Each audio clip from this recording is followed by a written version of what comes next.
அனைவருக்கும் வணக்கம். இன்றைக்கி நம்ம நல்ல ருசியான பூண்டு சின்ன வெங்காயம் வச்சு ஒரு நல்ல தொக்கு பண்ண போகிறோம். இந்த தொக்கு உடம்புக்கு ரொம்ப நல்லது, செஞ்சு பாருங்கள். வாங்க அதுக்கு தேவையான பொருள்களை பார்ப்போம்.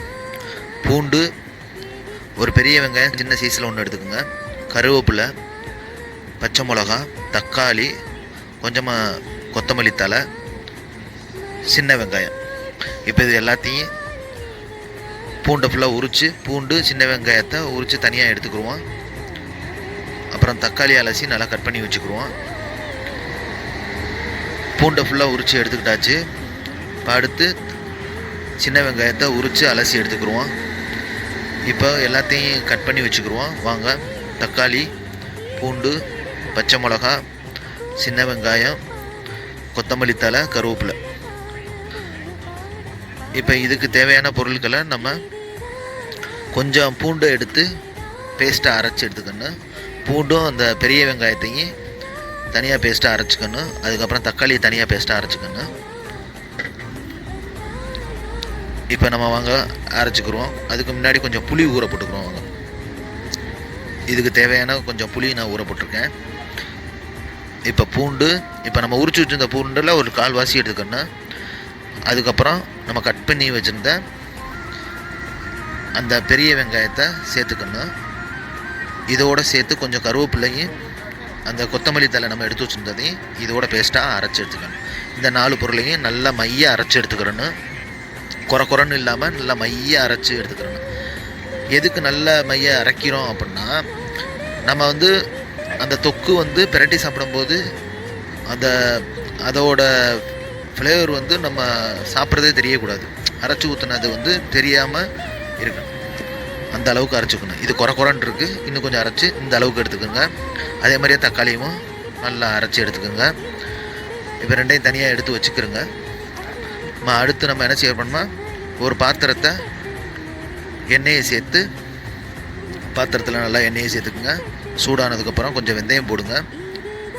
வெந்தயம் கோல்டு கலரில் வந்ததுக்கப்புறம் பூண்டு நல்லா பரட்டிக்கோங்க. முன்னாடியே ஃபஸ்ட்டே பூண்டு போட்டுறணும். அதுக்கப்புறம் கருவேப்பிலை, அதுக்கப்புறம் கீரி வச்சுருந்த பச்சை மிளகா, அதுக்கப்புறம் சின்ன வெங்காயம். இதை நல்லா பூண்டு கோல்டன் கலரில் வரணும். நல்லா நீங்கள் பாருங்கள், அந்த கலரில் வந்த உடனே கொஞ்சம் உப்பு சேர்த்துக்குங்க. தேவையான கொஞ்சம் உப்பு போட்டுக்குங்க. உப்பு போட்டுக்கிட்டு நம்ம வீட்டு மிளகாத்தூள் ஒரு 2 ஸ்பூன் போட்டுக்குங்க. நான் ஒரு 3 ஸ்பூன் போட்டிருக்கேன், நீங்கள் தேவையான அளவுக்கு போட்டுக்குங்க.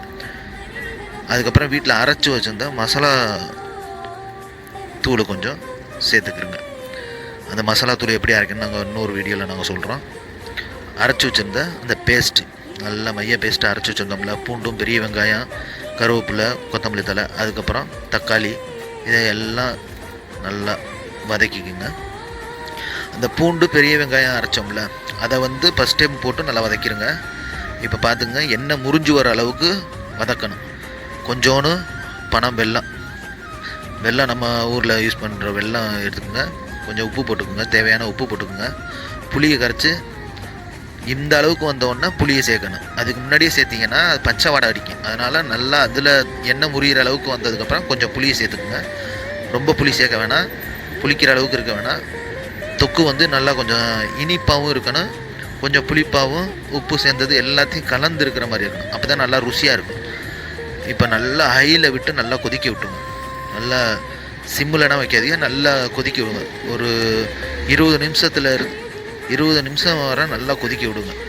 இந்த புளி தண்ணி ஃபுல்லாக வற்றி நம்ம அரைச்சி வச்சு ஊற்றின பேஸ்ட்டு அளவுக்கு வந்தோடனே கொஞ்சம் சிம்மில் போட்டு, எண்ணெய் முறிஞ்சு வருது பாருங்க, இந்த சமயத்தில் சிம்மில் போட்டுருங்க.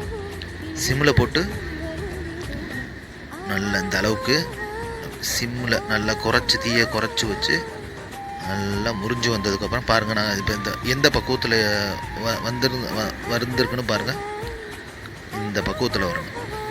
அதை எடுத்தீங்கன்னா அந்த சின்ன வெங்காயம் கண்ணாடி மாதிரியே இருக்கும். உங்களுக்கு பார்க்குறதுக்கு கண்ணாடி மாதிரியே இருக்கும். பூண்டு சாப்பாட்டில் பிணைஞ்சு அப்படின்னா அது திங்கிற மாதிரி இருக்கக்கூடாது, பூண்டோட வாசனையே வரக்கூடாது. அந்த அளவுக்கு நம்ம கொதிக்க விட்டு இதாகி இந்த அளவுக்கு வந்ததுக்கப்புறம் சாப்பாட்டில் ஊற்றி பிரட்டி சாப்பிட்லாம். எதுக்கு ரசத்துக்கு சைடிஷ்டாகவும் வச்சுக்கலாம். இது உங்களுக்கு பிடிச்சிருந்துச்சுன்னா ட்ரை பண்ணுங்கள், லைக் பண்ணுங்கள், ஷேர் பண்ணுங்கள், சப்ஸ்கிரைப் பண்ணுங்கள், கமெண்ட் பண்ணுங்கள். திட்டாமல் கமெண்ட் பண்ணுங்கள். நன்றி.